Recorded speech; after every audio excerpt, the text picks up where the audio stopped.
இதில் வந்து நம்ம மார்க்கெட்டை அனலைஸ் பண்ணி என் கூட சேர்ந்து நீங்களும் ட்ரேட் பண்ணலாம். ஸோ டிசம்பர் 26 அன்னைக்கு என்ன நடந்திருக்குன்னு பார்க்கலாம். ஸோ பேசிக்கலி இங்கே வந்து பார்த்தீங்கன்னா உங்களுக்கு ஒரு டபுள் டாப் அடிச்சிருக்கு.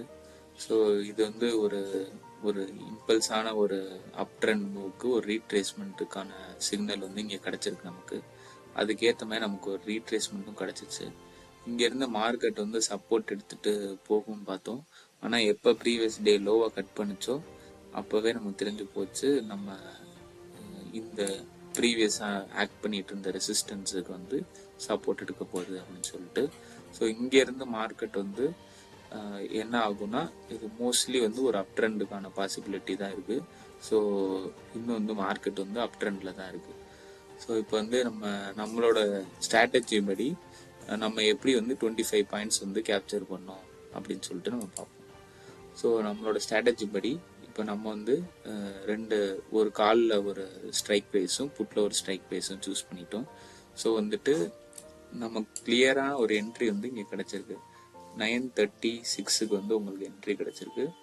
10 மினிட்ஸில் வந்துட்டு உங்களுக்கு 10 பாயிண்ட்ஸ் இங்கே பார்த்தீங்கன்னா இங்கே என்ட்ரி, இங்கே எக்ஸிட்டு.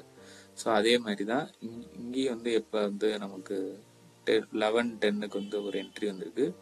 வித்தின் 10 மினிட்ஸ் உங்களுக்கு 15 பாயிண்ட்ஸ் கேப்சர் ஆகிருக்கு.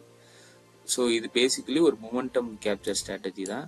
ஸோ வித்தின் 12:30 டைமுக்குள்ளேயே வந்துட்டு நம்ம 25 பாயிண்ட்ஸுக்கு மேலே கேப்சர் பண்ணிட்டோம்.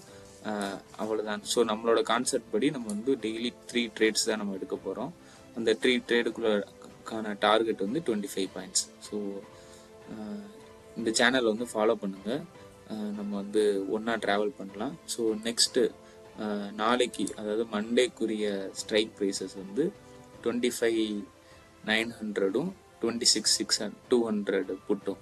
ஸோ இந்த 2 இதில் தான் நமக்கு வந்து நாளைக்குரிய கேம் இருக்கும். நம்ம அந்த கேம் என்னன்னு பார்ப்போம். ஸோ நம்மளோட ப்ரெடிக்ஷன் படி மார்க்கெட் வந்து எதர் சைட்வேஸாக இருக்கலாம், இல்லாட்டி ஒரு இம்பல்ஸான ஒரு அப் ட்ரெண்ட் இருக்கும்.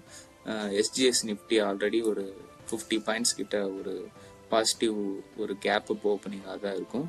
ஒரு சின்ன ரீட்ரேஸ்மெண்ட்க்கு அப்புறம் நம்ம ஒரு லாங்குக்கான என்ட்ரி வந்து நம்ம பார்க்கலாம்.